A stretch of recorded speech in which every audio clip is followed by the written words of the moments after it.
woman, I am an artist, and I know where my voice belongs. I am an endangered species. Yes, sir. But I sing no victim song. I am a woman. I am an artist. Yes. And I know. Praise him. Yes. Yes. Where my voice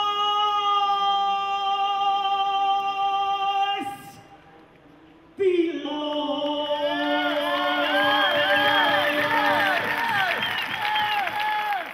Church can't be responsible. The politicians can't be responsible. That's right. Only That's right. The Hollywood can't be responsible. Only all of us have to be responsible. Demonstrate through action rather than words that HIV and AIDS is our problem. And only Black women can help in the removal of stigma. And really, Black women, if we make it a mandate, then we can really have some discussions around eradication of HIV and AIDS. We have yet to have a decent and grown-up conversation about Black sexuality. I think that we're uncomfortable today about these topics of sex education, the role of parents, and our own sexuality, because we didn't own our bodies during slavery, and we still don't own our bodies.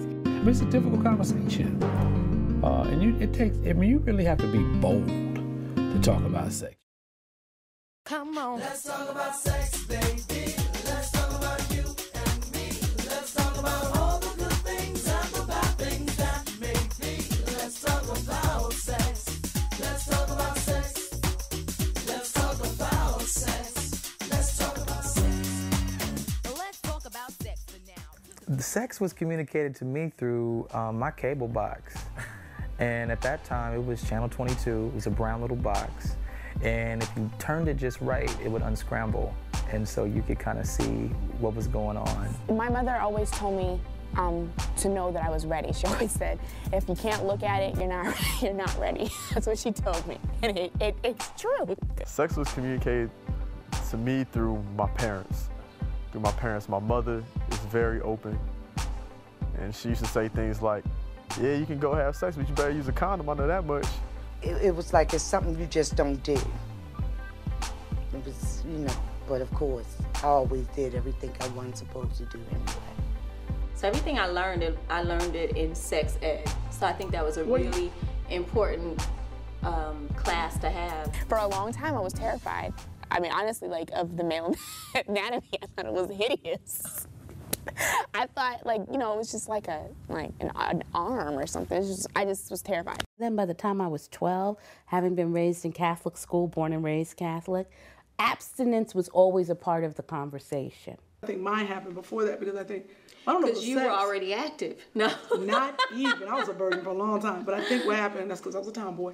I think what happened was because we have our periods. Right. So it wasn't really, it ain't the sex thing.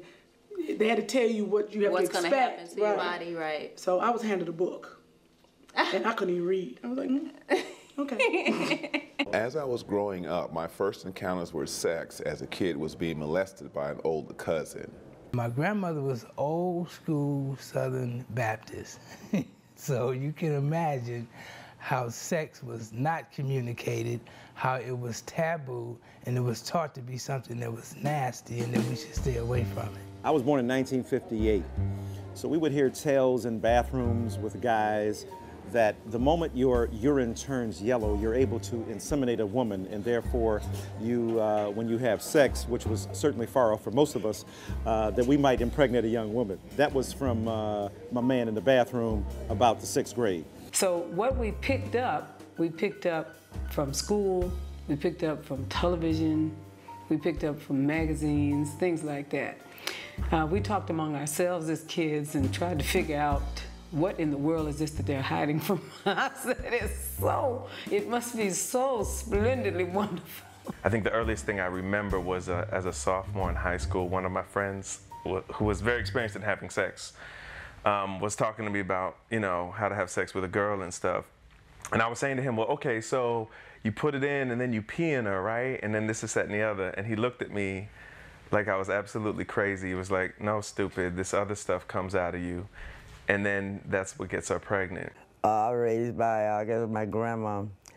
And she said about, boy, don't let that boy touch you.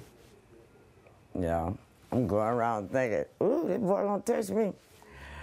And for sex part, don't let no boy put their finger in your eye. I'm going around holding my eye. I didn't know you were talking about the other eye. Sex was communicated through our boyfriends who said, give me some.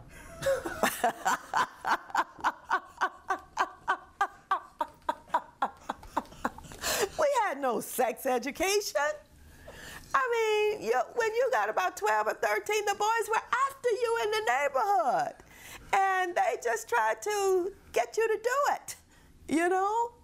And then, you know, you talk to your girlfriends about, did you do it? Did you do it? What did he say? What did you... That's how you learned. I mean, you learned through all this ways that you shouldn't have to learn. Maybe that was the problem. It should have been something said about it. It should have been like a real conversation in a family. Mm-hmm. You know, everybody talking about how they feel about it, and mothers and fathers telling you what to do. Maybe would, you know, your life would have been better. You might not have had so many children because you really didn't know, and everything you were getting from the street. That's how we learned about it. We talked about it amongst ourselves and pretended that we knew what we were doing, and pretended we were doing more than what we actually were doing. Hell, I think I walked around with a condom for 2 years before I even got some pussy. So, can I talk regular? I mean, look at us historically as black people. Look at how this nation has dealt with our sexuality and how we as black people have carried that shame and degradation forever and ever and ever. Being, you know, wenches on the, and breeders and bucks and all of these names that I could come, and again, remember, I'm talking language now. You know, you're identified as the buck, she's identified as the wench. You know, she's identified as the breeder. And all of a sudden, sexuality in the black community in our early history becomes a commodity. It becomes something that is bought and sold.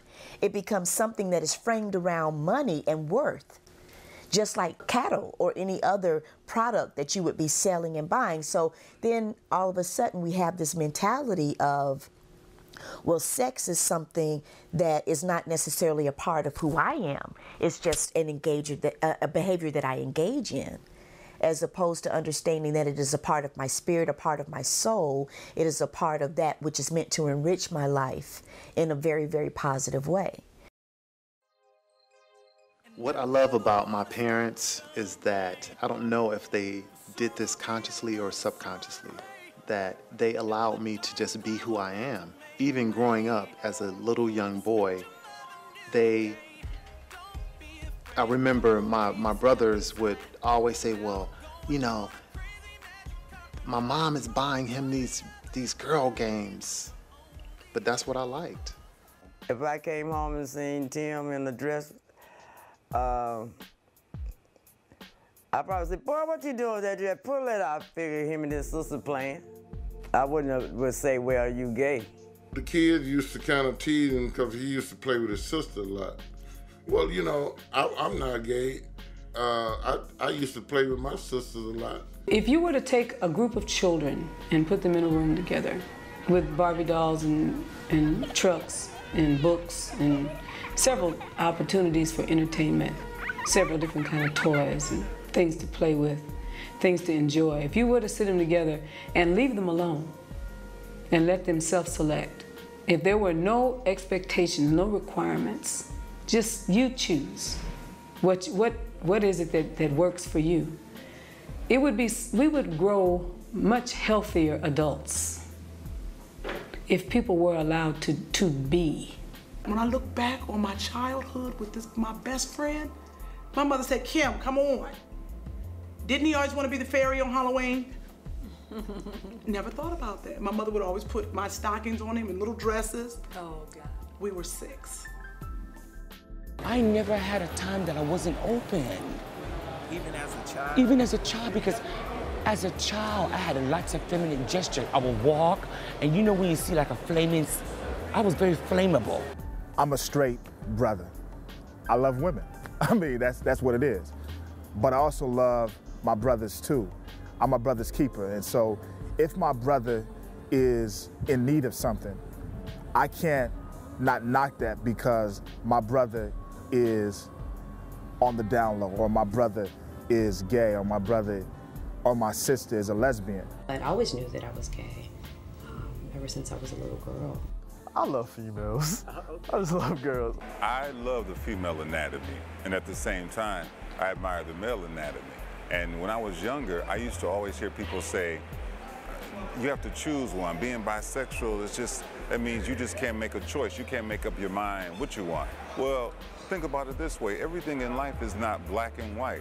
There's a whole bunch of gray in between. So why couldn't someone fall into that same gray area sexually? Well, many do, and I'm one of them. I've been gay for as long as I can remember. I'm heterosexual, but I have had encounters with men, you know, in different situations. My sexual identity has always been, I guess, an unspoken thing. You just know that I'm heterosexual. It's just, and I see that that's so strange to me, because some people you would never know, and some you made, or some you assume, but I could be, and no one would, you know, everyone would assume I could be a homosexual, and no one would know. I first realized I had an affinity for men, I think, when I was in grade school, probably like 6th, 7th grade.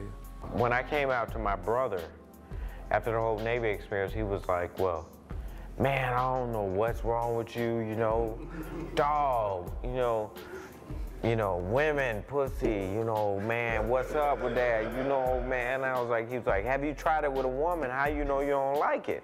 And I was like, well, have you tried it with a man? How you know you don't like it? In my lifestyle, coming from a drug culture and a prison culture, having sex with other men is something that goes on, and people don't like to talk about.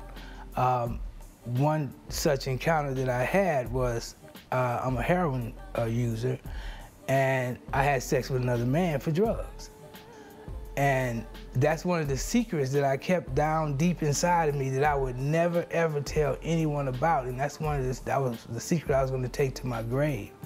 And that's one of the things that I found through the 12-step process that I needed to bring out and talk about, because of the fact that that was motivating me and driving me to continue to hide from myself and from my Creator as well. So when we start thinking about this notion of, well, what